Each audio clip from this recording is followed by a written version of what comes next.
joined now by UFC light heavyweight Phil Davis, one of the best in the 205-pound division. Johnny Hendricks has a serious opportunity to finally get his title shot. You saw there, this guy doesn't throw a cross, a hook, or an overhand. It's just this weird punch that makes guys skid across the octagon.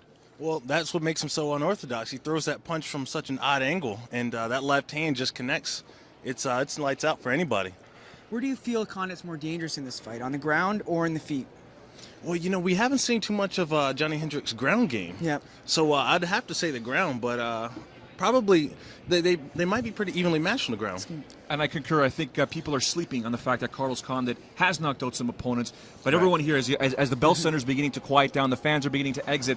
The buzz in this arena when Nick Diaz and George St. Pierre made their way to the stage to step on that scale. I asked Mark earlier on, I was sort of surprised that GSP got a few boos out there. What's going on? I mean, Diaz has some powerful people here in Canada.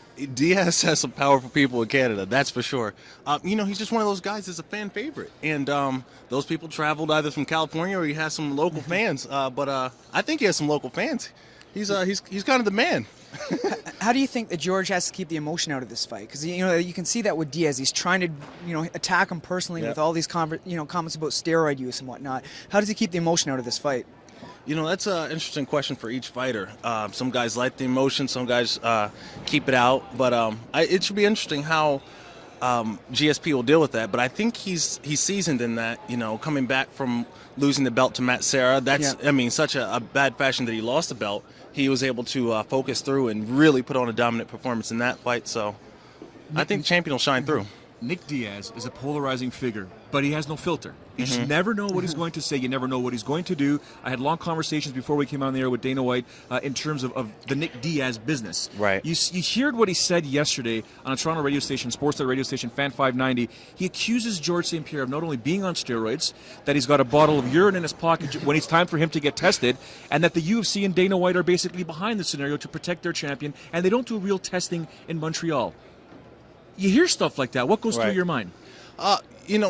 It's kind of weird. You never want to put weird things like that into the fans' heads because that's not what goes on. I know that whenever I get drug tested, and probably you, they are watching very very closely. Sometimes too close for comfort, but it's no joke. It's real testing, and I just personally wouldn't put that into the mind of any of the fans and spectators. If GSP comes out of this with the win, where does he go from there? Do you think he should stay at 170 or do the super fight with Anderson Silva?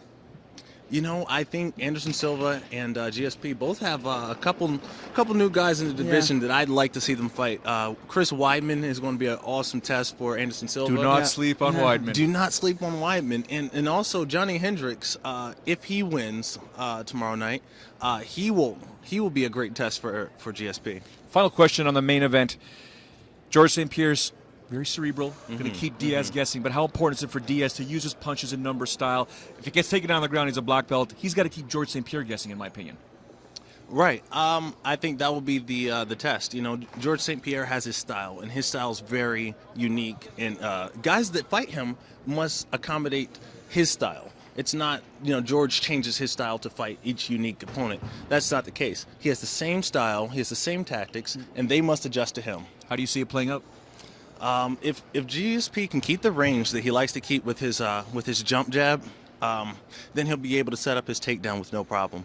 But it all depends on how his jab is working in that first couple of rounds.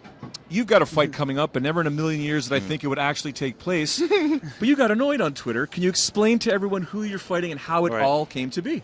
Well, I'm fighting jiu-jitsu expert Vinny Magalesh. He asked for the fight. He campaigned for the fight, as I say. He went out and actively campaigned on Twitter for the fight. And my biggest thing is I don't care if you say you want to call a guy out, but when you start getting fans into it and they think that I'm running from you, I literally just Googled the guy to figure out who he was. So, it gets to a point where I'm like, all right, if you want to fight this bad, we'll make it happen, And, if the people on Twitter want to see it, I'm sure there's other fans at home who want to see it. So I'm a good fan, and I want to accommodate. The last time you and I spoke, you were adamant that you were a white belt in jiu-jitsu. A white belt. You're taking on a jiu-jitsu expert. How does this fight play out? Well, in jiu-jitsu, that wouldn't work out well for me.